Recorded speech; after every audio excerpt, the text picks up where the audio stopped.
Este é Marte, um planeta bastante conhecido por sua cor avermelhada, devido à grande concentração de óxido de ferro no solo. Olhando sob a perspectiva da nossa estrela, o planeta vermelho é o quarto planeta do Sistema Solar, localizado logo depois da Terra, a 228 milhões de quilômetros do Sol. Assim como a maioria dos planetas de nosso Sistema Solar, Marte também possui satélites naturais em sua órbita, e são chamados de Phobos e Deimos, descobertos há mais de 145 anos, em agosto de 1877. Elas acabaram se revelando os satélites naturais mais estranhos de todo o Sistema Solar. Além disso, um novo estudo revelou que uma dessas luas pode estar sendo destruída pelo próprio planeta vermelho. Ficou curioso para saber como Marte pode destruir uma de suas luas? Então continue assistindo e já aproveite para curtir o vídeo e se inscrever no canal. Sua inscrição é muito importante para nós. Desde já agradeço a sua compreensão. As luas de Marte, descobertas pelo astrônomo americano Asaph Hall, em 1877, quando ele descobriu a primeira lua, em 12 de agosto de 1877, ele logo a chamou de Deimos, em homenagem ao deus grego do terror e do pavor. Já a segunda lua ele viu 6 dias depois, em 18 de agosto de 1877, e a nomeou de Phobos, o deus grego do medo e do pânico.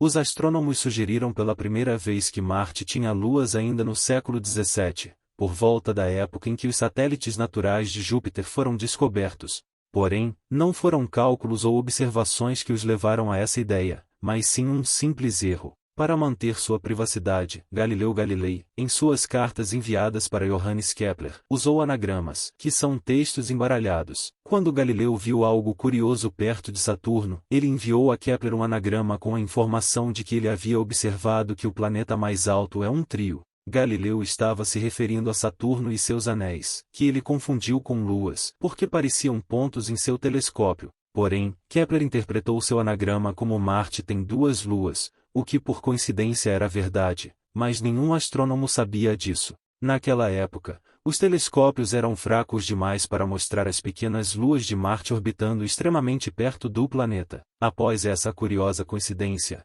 os astrônomos passaram mais 2 séculos tentando encontrar os satélites naturais de Marte. Sobre a origem desses satélites naturais de Marte, até o presente momento, os cientistas não conseguiram definir exatamente como teriam se formado. Eles podem ser asteroides que foram capturados pela força gravitacional de Marte. Também podem ter se formado como resultado de um impacto enorme, como provavelmente aconteceu com a Lua da Terra e as luas de Plutão, e ainda poderiam ter se formado a partir de um disco gigante de rochas e poeira que orbitava Marte no início do Sistema Solar. Foi o que aconteceu com a maioria das luas nos planetas de Júpiter, Saturno e Urano. Porém, existem contradições nessas 3 teorias, e por isso os cientistas pensaram em uma ideia nova com base em dados de pesquisas recentes, mostrando que as órbitas de Phobos e Deimos podem ter se cruzado entre 1 e 2,7 bilhões de anos atrás, sugerindo que elas se originaram de uma lua maior que provavelmente se rompeu devido a um impacto gigantesco.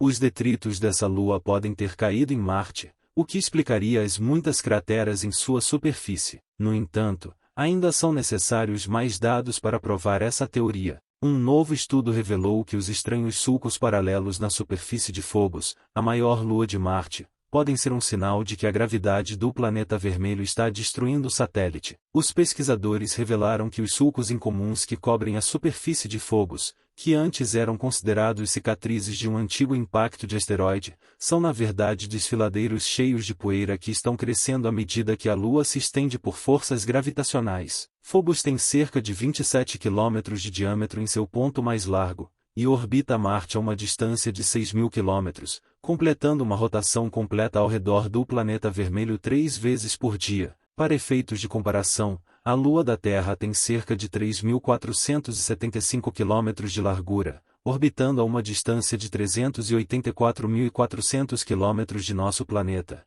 e leva cerca de 27 dias para completar uma órbita. No entanto, ao contrário da Lua, a órbita de Phobos em torno de Marte não é estável. O minúsculo satélite está preso em uma espiral da morte, e está caindo lentamente em direção à superfície marciana, a uma taxa de 1,8 metros a cada 100 anos. Mas a característica mais incomum de Phobos é sem dúvida sua misteriosa superfície listrada. Ranhuras paralelas, ou estrias superficiais cobrem a Lua. A teoria mais amplamente aceita sugere que essas rachaduras se formaram quando um asteroide colidiu com Phobos em algum momento no passado, deixando para trás uma cratera de 9,7 km de largura, conhecida como Stickney.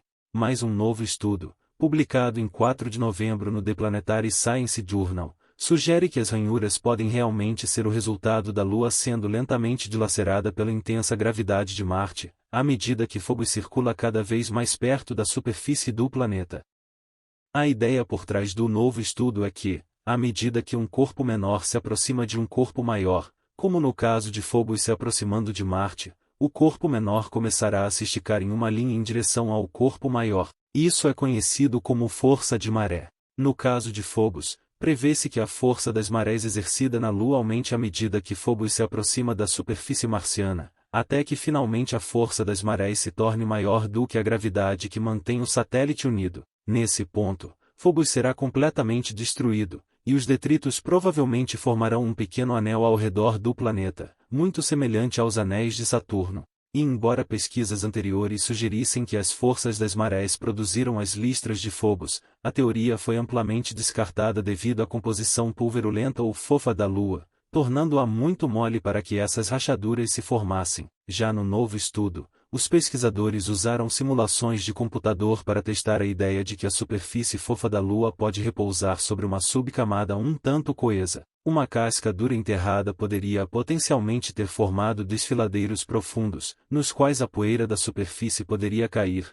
criando os sulcos visíveis na superfície. Os pesquisadores também escreveram no artigo que modelando Phobos como um interior de pilha de entulho coberto por uma camada coesa, descobriram que a tensão das marés pode criar fissuras paralelas com espaçamento regular, formando as misteriosas rachaduras. No ritmo atual, Phobos completará sua espiral mortal e atingirá Marte em cerca de 40 milhões de anos. Mas se as forças das marés já estão destruindo a Lua, o satélite pode ser completamente destruído muito antes disso. Em 2024, a Agência Espacial Japonesa lançará uma nova missão, conhecida como Martian 11 Exploration, para pousar uma espaçonave em Phobos e Deimos. As amostras devolvidas em 2029 devem revelar o que está acontecendo com a superfície listrada de Phobos, e acabar com esse mistério de uma vez por todas. Espero que tenha gostado desse vídeo. Se gostou, por favor curte o vídeo e se inscreva no meu canal. Muito obrigado por assistir, e até a próxima.